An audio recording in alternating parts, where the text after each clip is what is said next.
All right, all right, all right. You can't make this shit up. Your host, Joel Hawksley, and I'm David Washington. We are your political innovators here at Jay in Washington. How goes it, Joel? Well, I'm feeling a whole lot better. That's all I can say right now. But a Yes, little bit of you were cough there. So right. You were under the weather a little bit for a while, and it's good to hear that you're doing better. well, I appreciate it. So like I miss out on all the good stuff that's going on in the room there. But hey, you're doing some great interviews with the associates.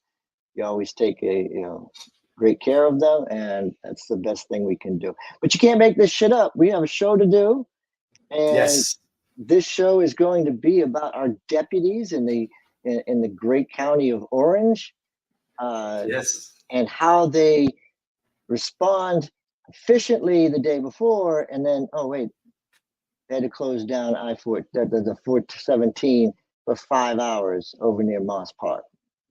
Can you Right. believe it? There was a mental health crisis that the Orange County Sheriff's Office fumbled, and it resulted in, like you said, the 417 being shut down for 5 hours. So, what more do you have to say about that? Well, I believe that there's a lot that I think there's a lot of weight on the deputies at the sheriff's department. I believe that our law enforcement fear doing their job and making these tough decisions, because of public outcry. And that's why I Mhm. stand on this. I think they would have made a tougher decision if prior to the scrutiny. I think they would have made a better decision.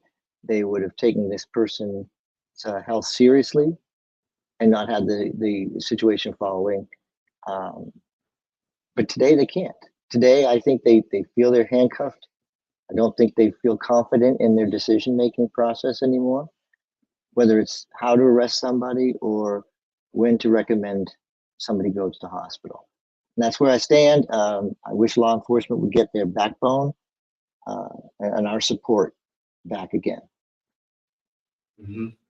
Thank you. I was particularly drawn to this topic because of my past experience and history in the mental health field.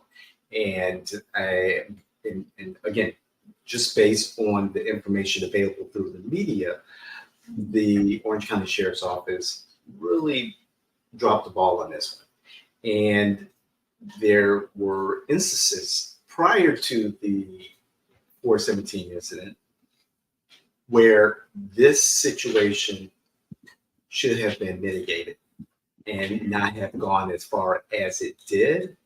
And it's disappointing that in the media coverage that I read, that there was little, if any, commentary about the mental health um, help that was made available during that situation, the mental health intervention, what steps were taken to address, obviously, I guess in my eyes, because of my experience, but the mental health crisis that this man was going through at home that should have been addressed. I believe there were concerns by neighbors that were brought to the attention of the sheriff's office prior to the 417 incident, prior to the siege or the response by the sheriff's office to his home. These things just most times, these type of crises does not occur in a vacuum, and there are many steps along the way that mitigate or address or intervene to prevent a bigger incident.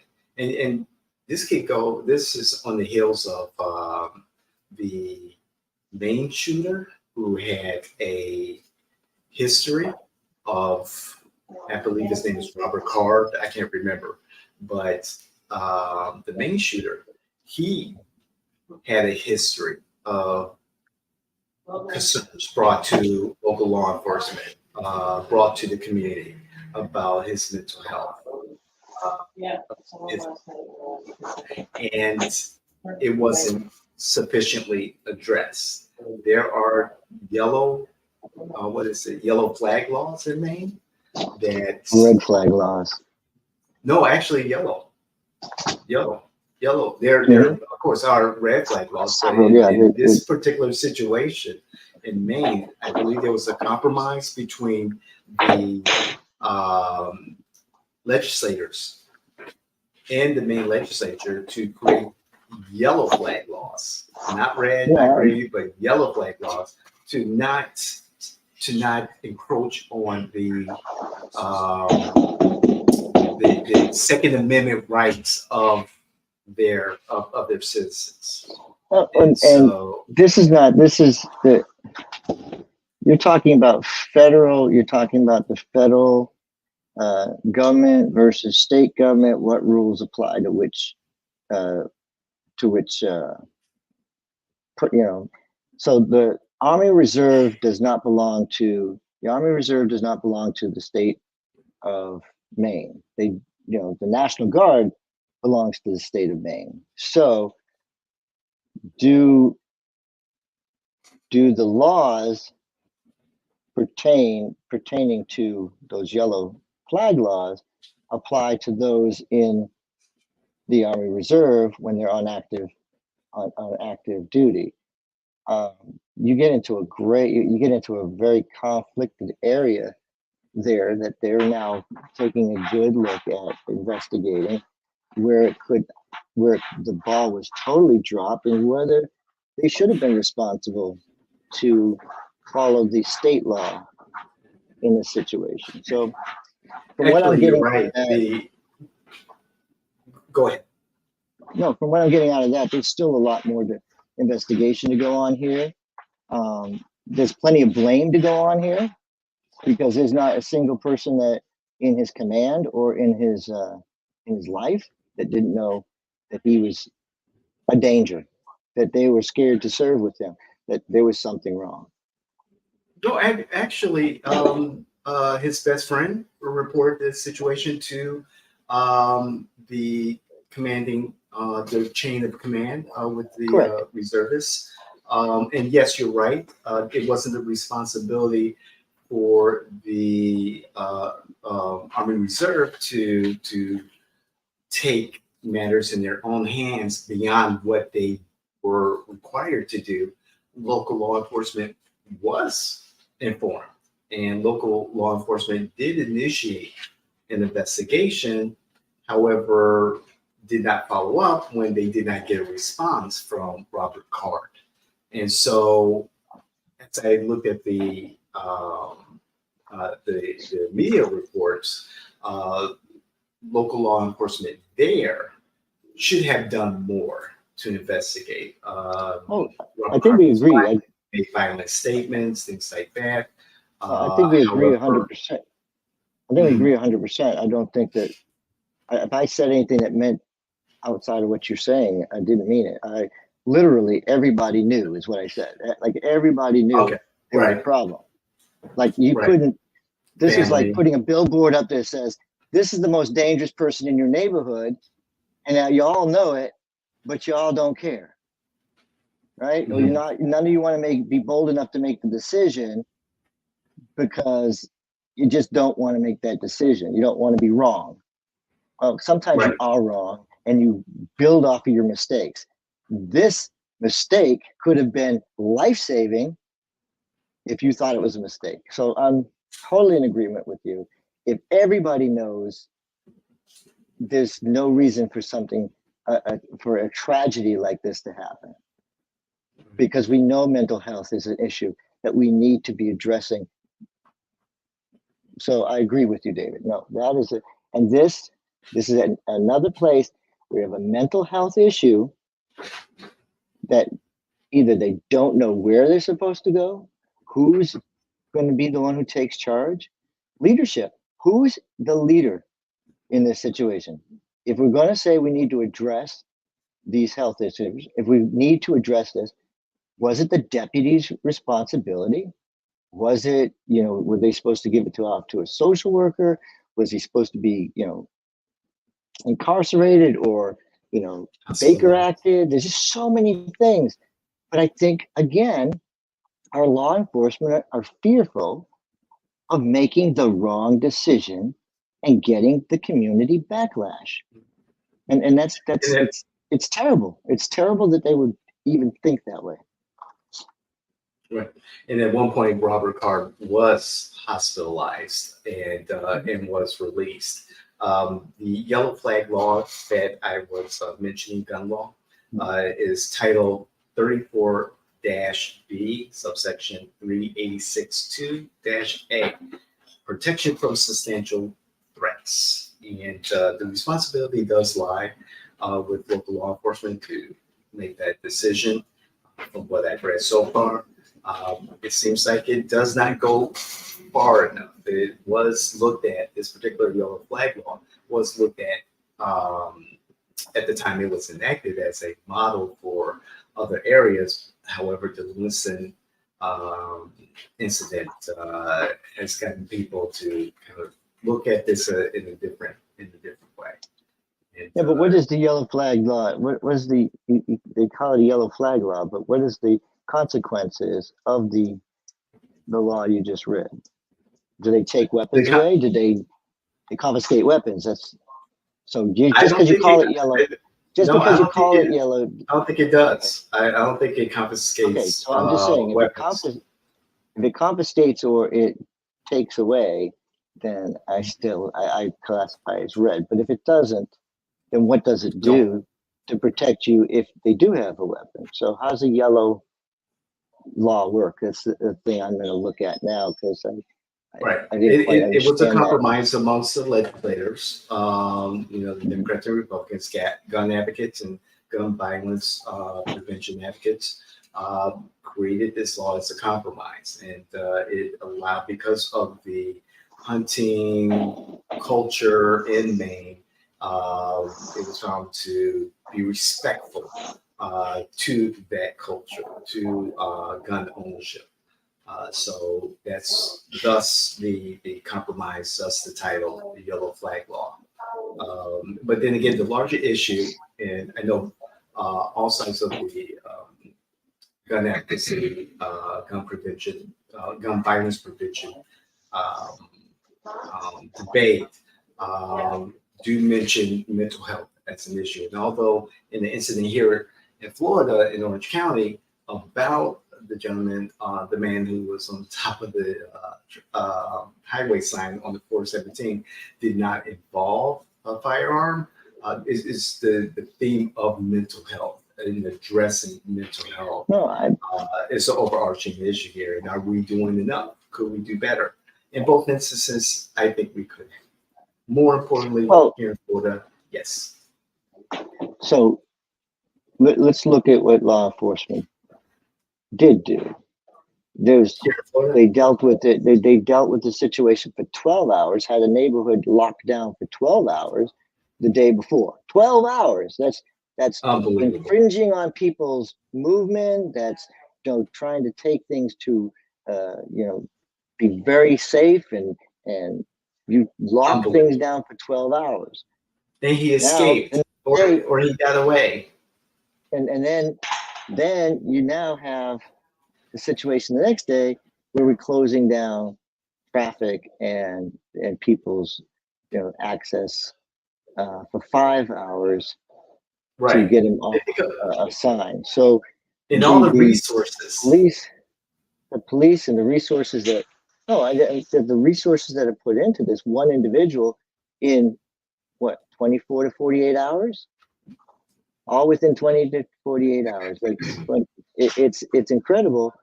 And we don't look at it as people don't look at how much the government spent on this. And what has the media really told us? They've told us what happened. They haven't told us what solutions and what things that were available or what should have been done, because they don't even have those answers, because we don't have that legislation.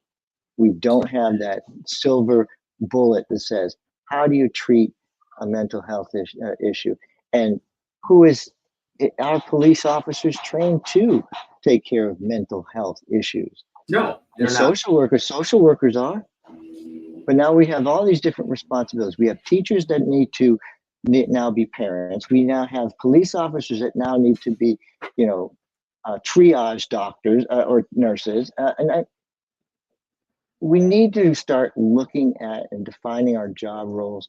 Government has too many separate roles, or they have not enough people in roles. We have to look at what does a department need to look like today compared to what it needed to look like yesterday. Advancing where we are every time. If we have the money and resources, but we're not implementing it in the right way. I just have to push back a little bit. I don't think there's too many roles in certain departments or certain aspects of government. It's just holding those individuals right now in those roles accountable. Take, for instance, the Orange County Sheriff's Office. And I know that budget negotiations and the budget for next year has already been finalized. It typically is in October.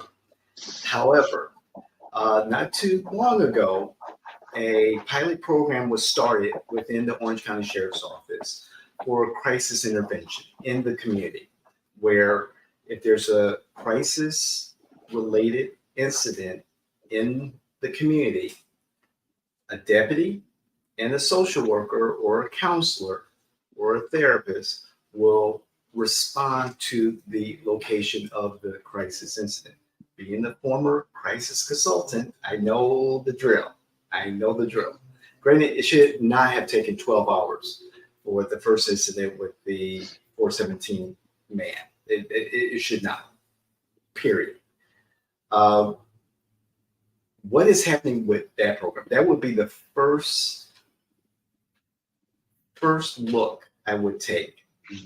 If this particular unit responded to this incident, what worked, what did not work, what was discussed, what was not discussed, and more importantly, in regards to the safety of not just the man that they responded to, but also the community. How did he get away?